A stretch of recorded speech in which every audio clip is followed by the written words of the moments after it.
and gentlemen, my name is Ntulo and I am the founder of Malachite Center for Mental Health. This month we are privileged to be celebrating women under the international theme, Inspiring Inclusion.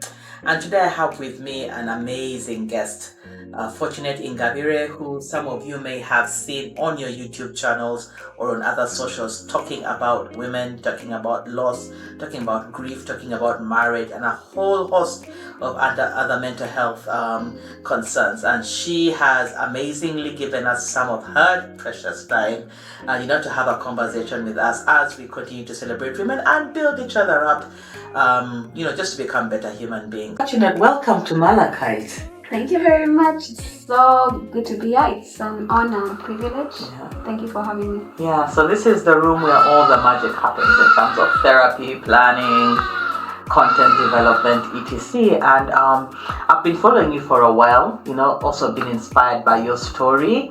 And you just tell us a little bit about why you chose to do this. Oh, first of all, just I can feel the warmth and the healing breathing here. So well done. Why? When we have children, we have a multitude of people checking in on us. And then also at the point of loss, there is a multitude of people there to help us. But a few weeks, months after that, then it wears off. Mm-hmm. So nobody's checking in anymore to see how you're doing. Like, I know you went through loss, but it's business as usual. Mm-hmm. But with birth, years in, years out, people keep calling in to check on you and say, how is the baby? They must be grown now. Mm-hmm. How are they doing? What class are they? Mm-hmm. But nobody ever really thinks about the fact that even this person who's experienced grief has literally an annual experience of the previous loss. Okay. And of course, these people usually eventually are isolated, or they feel isolated because maybe nobody understands them. And that is why I thought it was very important for me to start talking about recovery after loss, and also went ahead to write the book Finding Healing After Losing a Loved One. Yeah. Thank you very much, Fortunate. And ladies and gentlemen, just to recap, Fortunate and her husband lost their first daughter about 2 years ago. It's now 3 years ago. 3 years ago, yeah. 3 years ago. 4 years next. In a couple of days. Yeah, 22 days to be specific. 22 days to be specific. Yeah. And I know some people might find it weird that you're counting 22 days to be specific, but what people do not know is that loss and grief can sit with you. You can wear it like a cloak. That's because there is the memory of the person you've lost, but then there's also living through what you had expected as goals, as memories that you had hoped to make, and you're unable to make them. And then the love, right? Yeah. And even as we have this conversation about grief, there's something interesting that you have just made, which is a real point, is that when we are checking on you because your child is alive, we are working and celebrating milestones with you, right?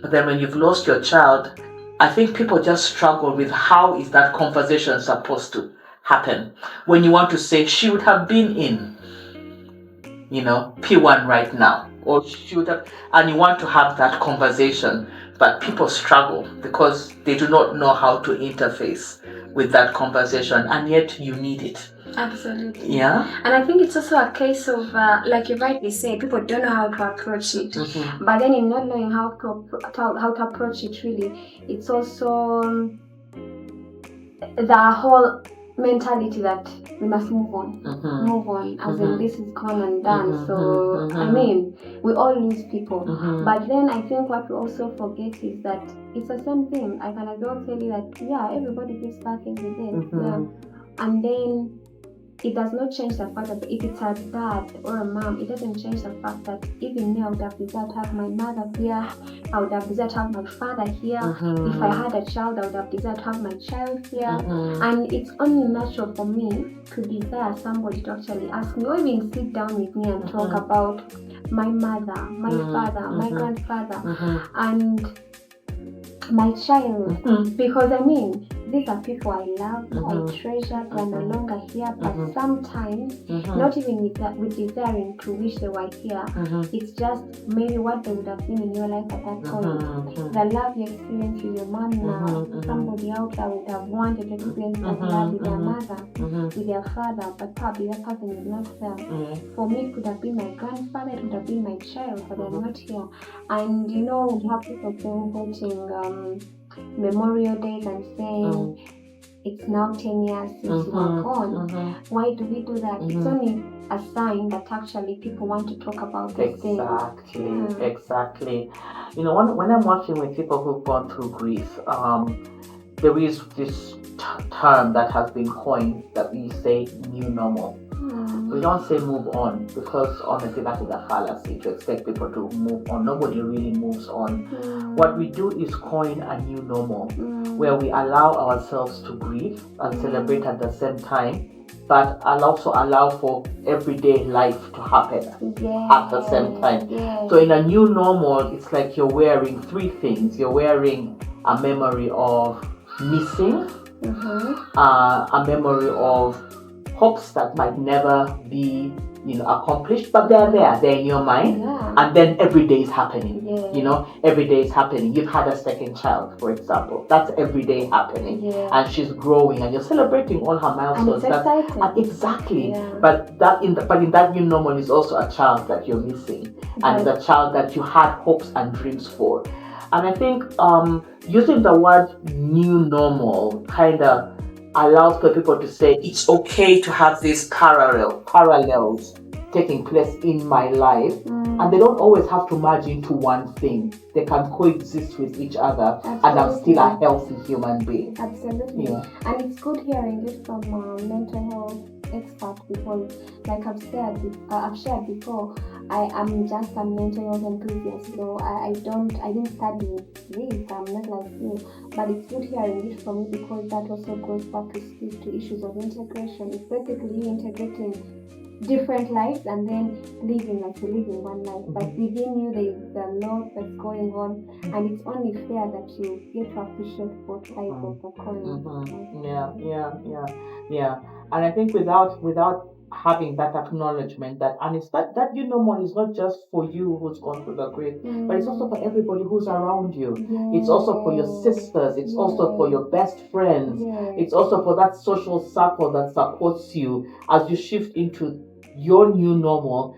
Their relationships with you are also shifting into that same new normal with you, and if we can find a way to stop telling people move on, and it's in the past, get over it, but instead we can say to each other, let's create a new normal, in which the person we've lost exists in memory and exists in appreciation, but every day is still going to happen.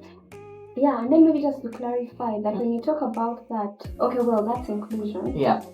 But just to clarify that when we say that, we don't mean that we are encouraging people to come with pity party. No. What we are saying is rather that you acknowledge that somebody has gone through something, and because they've gone through something, it could have affected them in a certain way. But beyond it affecting them in a certain way, understanding that every single day they are choosing to live through. I hear people call them their demons. Yeah, they are trying to live through those, but then also choosing to live purposefully. So then you acknowledging it, but then also them acknowledging your efforts towards helping them live through. Instead of moving on, they probably say it's moving through, because you're learning how to live with something that you didn't know about before. Exactly. And I like that you bring up the whole issue of people living with their demons, which kind of brings me back to the stages of grief, right? And in working through the stages of grief is what actually helps you arrive at a new normal. There are days when you will be angry. I had a colleague who lost children. She herself right now has passed away, but she lost children. And I remember during one of the conversations we were having, she was concerned for a staff member who had not disclosed her pregnancy. But she lost her babies at that time when she was pregnant. And she couldn't understand why this staff member is not disclosing their pregnancy, and yet they are going to be using a boda. So it aroused an anger in her that took her back to her own loss, right? And then us creating a space for her to have that conversation. It was a very emotional conversation, I remember. And having a space, and it took us about an hour just to unpack, this anger, because it took her back. But part of arriving at that new normal is that you're going to go through incidences in life that will trigger. Absolutely. And that doesn't mean you have backslidden, or it doesn't mean that you're going backwards. It just means there's a new layer of healing that needs to take place, Yes. And sometimes the triggering of that emotion and the conversation of what's happened is also for the betterment of another person. That's why they said there is no pain without glory. Your pain is always glory for somebody else. And so this lady who was now pregnant, now has 2 children, but this lady who was now pregnant was able to understand that I'm risking my life for something for something that I have that somebody else was not able to have, right? And so in that sense, when people get triggered and they're going to either go through the anger stage again, or they find themselves bargaining because they're not going through the what if I had, what if I should, especially when you see there's a new product, or there's a new surgery system, or there's a new maybe hospital, or there's a new, and you're like, oh, if this had happened when my exactly, and that doesn't mean it's a bad thing to have that conversation, but what it's doing is that it's allowing you to heal, and then also live with your reality. Exactly. Yeah.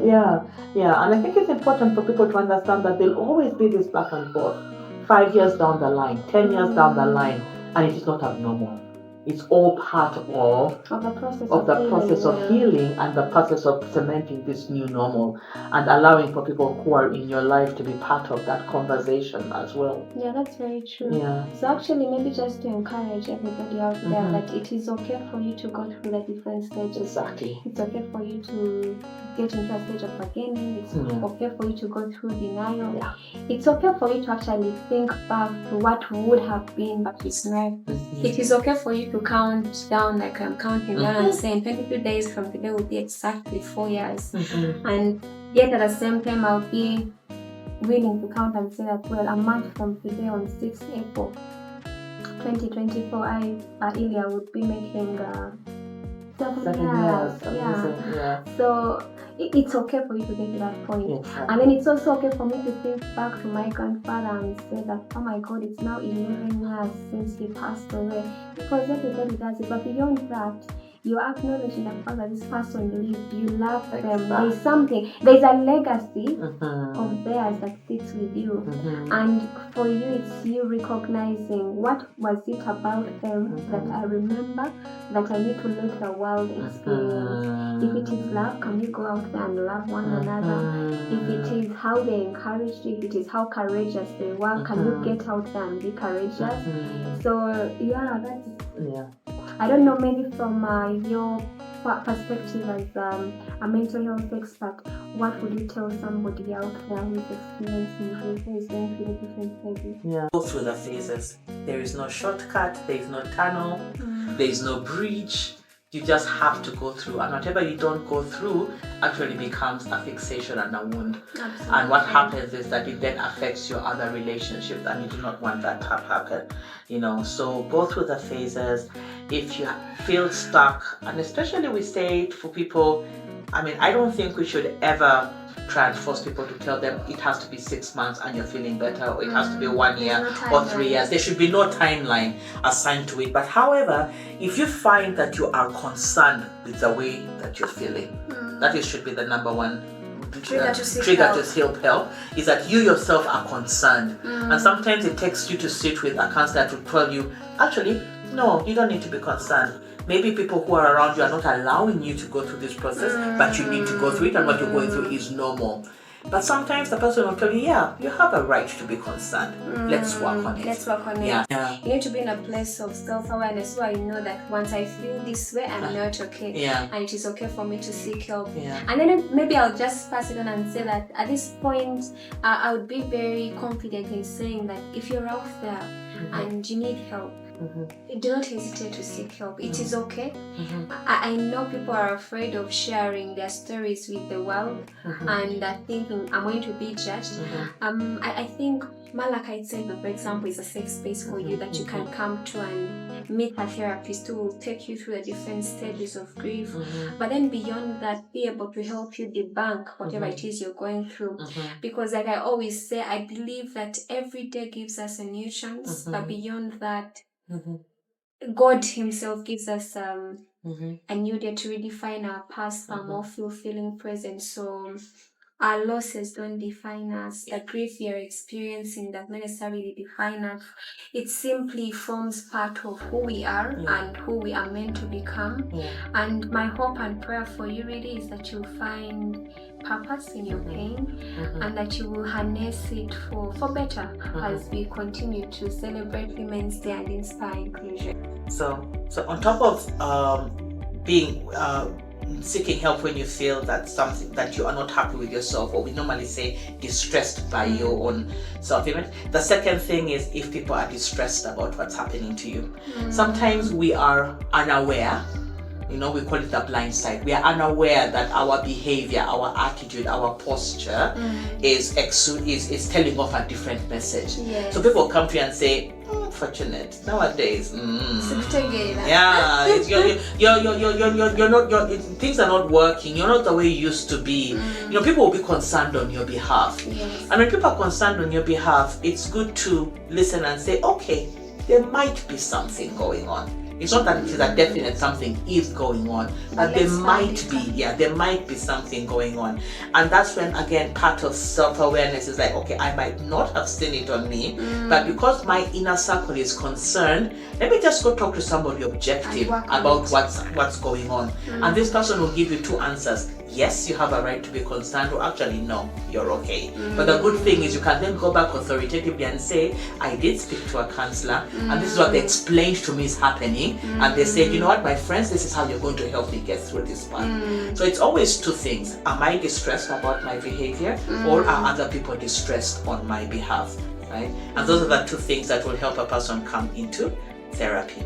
Yes. Thank you very much, Tina. Maybe just to also add that I appreciate the fact that everybody's dealing with something, and it's only fair that we are all empathetic towards each other. Don't expect too much, but then beyond that, don't also act like you do not recognize that something might be wrong. So like you rightly said, yes, there might be a blind spot and you go out there and somebody asks for or guides you through. But then also I think having the courage and courtesy to, one, not be overbearing, and then also allow yourself even a long time to just go through the process of processing what it is you might be going through. Exactly. Thank you so much, Fortunate.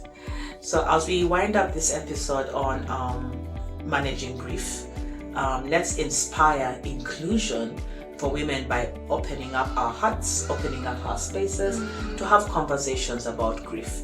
Look out for that friend who has lost somebody. Take them out for a coffee, send them a card, a WhatsApp message that says, I am here for you. Do you need to talk? Find something that will help them celebrate the person who they've lost, and also just be there if they want to talk. Thank you very much. Thank you, Fortunate, for being with us today. It's such a pleasure. I want to send shout outs to all my friends who've been there. I appreciate you guys.